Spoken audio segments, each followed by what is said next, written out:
तनी बाबूजी कहानी के समझ ला, कहानी बा कहाँ के।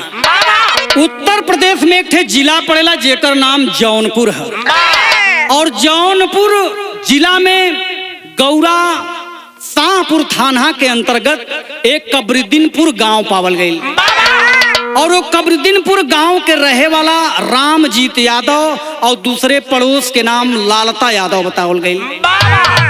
रामजीत यादव गरीबी में तो जियता हमें, ओ गरीबी में भगवान सोने में सुहागा का कहले हमें कि 5 ठे बिटिया दे दिले हैं।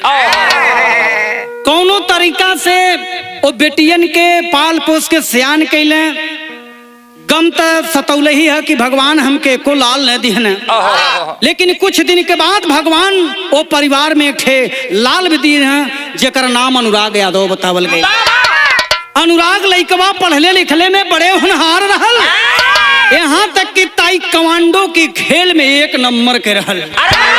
स्टेट लेवल नेशनल लेवल तक जाए के स्वर्ण पदक जीतले बा। पेपर मीडिया पत्रिका में लोग बतावत हमें कि जमीन के मामला में घटना भइल बा। हमहू मानत हैं साथी गण की जमीन के विवाद में घटना भइल बा, लेकिन हम जमन चीज बतौले के कोशिश करत हैं ओके तंजरा ध्यान दिया। तर्ज के लाइन में कवि जी लिखत हो कैसे।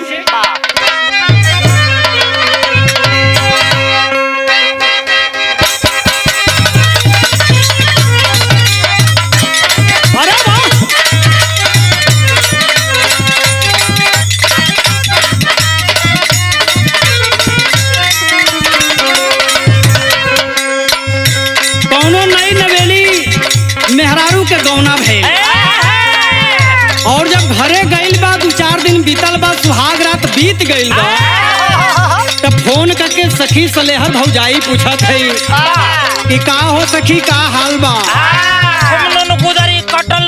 हाँ उ सखी बतावत या कि सखी हम तो हिलल गाय वाली, लेकिन हमार पतिदेव अर्जुन टट्टर मिल गइल हो,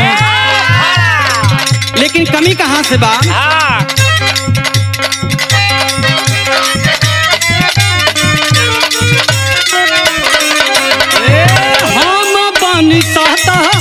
बलनुआ 23 साल के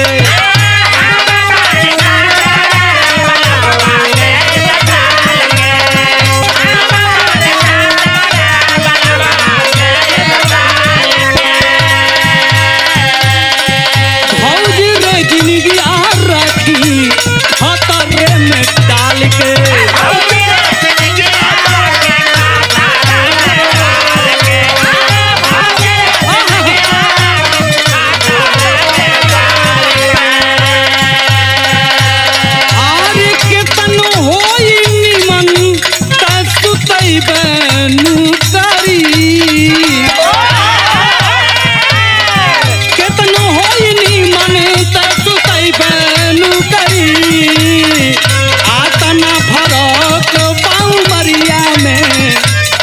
कमरिया तू खई बहन करी।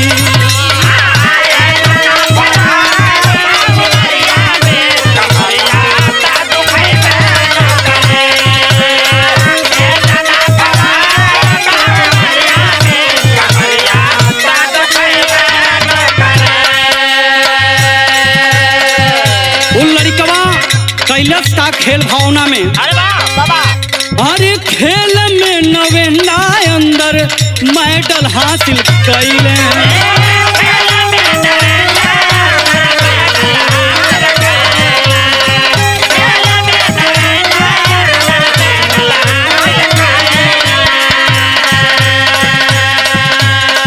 चंदौली के जीत में या पार खुशी भइले।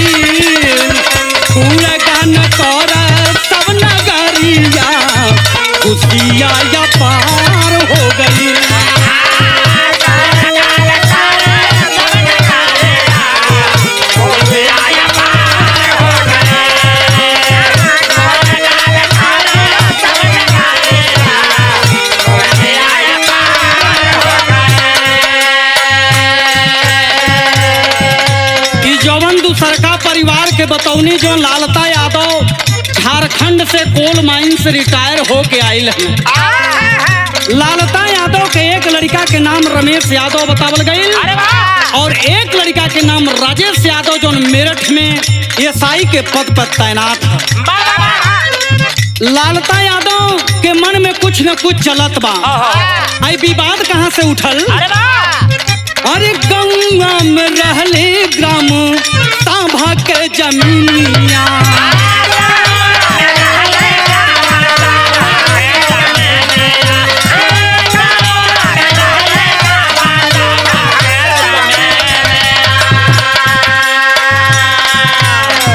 दोनों पक्ष बीच भारी चढ़ली जुनूनिया।